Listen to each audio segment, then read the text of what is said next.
Il y a quelques entreprises présentement, surtout des startups qui sont en démarrage de production, qui ont des défis présentement. On le voit aux nouvelles, il y a des entreprises qui sont dans des marchés qui sont difficiles. Il y a des entreprises qui ont fait des choix stratégiques douteux. Toujours facile à dire après. Il faut comprendre que même s'il y a une effervescence dans un marché, même s'il y a une nouvelle technologie qui arrive dans un marché, ça reste que lancer un nouveau produit, c'est extrêmement coûteux. Ça nous prend un runway absolument hallucinant comme start-up. Mettre en place des nouvelles lignes de production, une nouvelle usine, une chaîne d'approvisionnement, un réseau de distribution. Même si on pense avoir une solution facile en choisissant le B2B, c'est-à-dire le B2C, c'est-à-dire vendre directement aux consommateurs, quand c'est des produits qui coûtent assez cher, c'est un peu complexe. On peut choisir des marchés qui sont un peu plus propices à la vente directe, comme des regroupements ou des associations ou des groupes d'individus plutôt que des individus eux-mêmes. Mais ça reste que c'est un marché, c'est une pensée simpliste de penser qu'on va vendre direct, ça va être plus facile, puis on n'aura pas besoin de développer de concessionnaire. C'est vraiment complexe.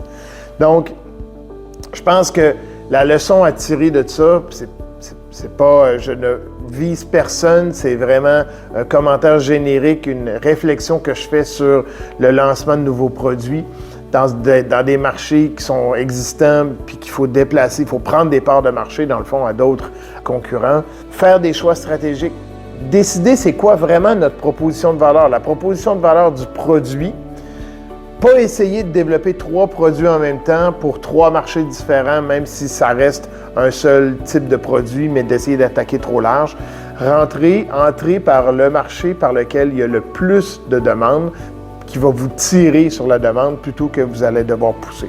Deuxième point, est-ce que votre proposition de valeur est vraiment intéressante en termes de coût? Si vous avez besoin de subventions, si vous êtes dans un marché qui va être subventionné, ça rajoute de la complexité, puis pour moi, ça devient moins agile comme marché parce que là, on est à côté sur des subventions. Troisième point, comme entreprise, c'est quoi votre valeur ajoutée? Est-ce que c'est d'assembler des produits? Est-ce que c'est de distribuer des produits? Puis quand on parle d'assembler, est-ce que c'est d'assembler tout le produit, incluant le moteur, la batterie, etc., ou c'est faire l'assemblage final? Juste ce questionnement-là, les décisions stratégiques qu'on prend à ce moment-là vont aider à structurer les coûts pour le futur, puis probablement à réduire les coûts pour le futur. Oui, on va peut-être être plus dépendant de certains fournisseurs, mais on gère mieux notre risque. On est moins exposé à notre propre cash flow, puis à notre capacité à ingérer ou à digérer un paquet de nouvelles compétences, puis d'embaucher tout ce monde-là. Donc, c'est un paquet de petites décisions comme ça qui font que, à moyen terme, ça devient difficile de lancer un nouveau produit. Puis je pense que les startups, on a encore l'approche où on a l'approche de la start-up licorne qui va faire 1 milliard de dollars dans 5 ans, dans 10 ans. C'est parfait, mais c'est un petit peu comme les jeunes au hockey. Il y en a 0,01% qui percent dans la Ligue nationale.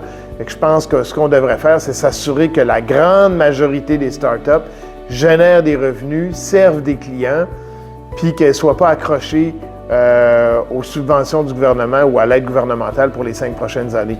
L'aide gouvernementale est là pour lancer les projets.